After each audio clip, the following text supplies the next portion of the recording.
তো চলুন বন্ধুরা, এখন দেখা যাক যে এই বাইকের ডিভাইসটা কিভাবে কাজ করে। সেক্ষেত্রে হলো, আমি যখন আমার এই বৃদ্ধাঙ্গুলটা দেই, এটাকে আমার ডিজিটাল কি হিসাবে ইউজ করছি, মানে এটা দিলে আমার চাবি লাগবে না, বাইক অন হয়ে যাবে।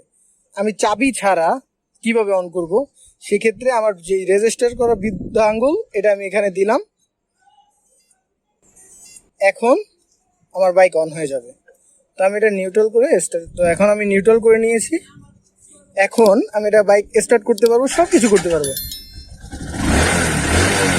যখন এটা আবার দিব, তখন আমার বাইক অফ। এখন বন্ধুরা, কারো কাছে যদি আমার অরিজিনাল চাবিটা চলে যায়, অথবা কেউ যদি চায় যে আমার ওই যে কিয়ের যে দুইটা তার থাকে তার কানেক্ট করতে, সেক্ষেত্রে দেখুন, আমি যখন অরিজিনাল কিটা অ্যাড করলাম, অন করলাম, গাড়ি আমার অন হয় নাই। আমার এটা কিন্তু অন করা, এই অফ এই অন, আমার গাড়ি অন হয় নাই। কারণটা হলো, আমি এই অরিজিনাল কিরে পাওয়ার দিই নাই যে ও গাড়ির অন করতে পারবে। এটা অন করতে হলে আমার এই ফিঙ্গারপ্রিন্টটা আমি অ্যাড করছি, যেটা যদি আমি দেই তখন আমার গাড়ি অরিজিনাল কিতে পাওয়ার পাবে, তখন অরিজিনাল কিতে কাজ করতে পারবে। তো এখন এটা অরিজিনাল কিতে কাজ করতেছে, দেখুন।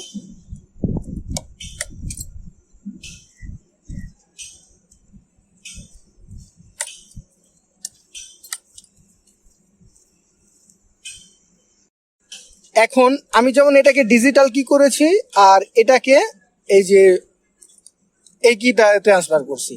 এখন আমি যদি চাই যে কাউকে ফিঙ্গারপ্রিন্ট অ্যাড করাবো, মানে নতুন ফিঙ্গারপ্রিন্ট অ্যাড করাবো, অথবা আমার কোনো ফ্রেন্ডকে গাড়ি দিতে হবে, এখন তখন কি আমি এটা কি করব? সেক্ষেত্রে আমি চাইলে আমার এই ফিঙ্গারপ্রিন্টটা দিয়ে একবার অ্যাক্সেস করায় দিতে পারি, তখন থেকে চাবিতে কাজ করব। এখন আমি যদি চাই না, সেও এই অরিজিনাল কি ফিঙ্গারপ্রিন্ট দিতে পারবে।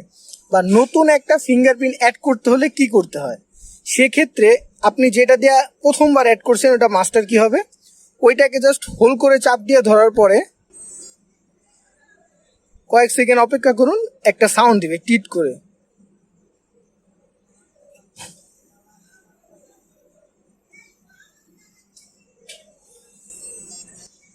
এখন এই টিট করে সাউন্ড দিচ্ছে, এখন রেজিস্টার্ড হবে। ভাই আপনি একটু এদিকে আসেন।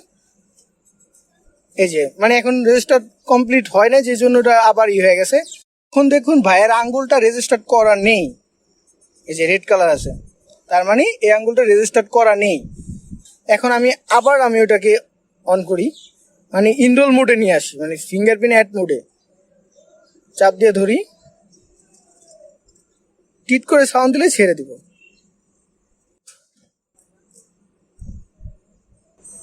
এই টিট করে সাউন্ড দিছে। এখন আরেকজনটা অ্যাড করি,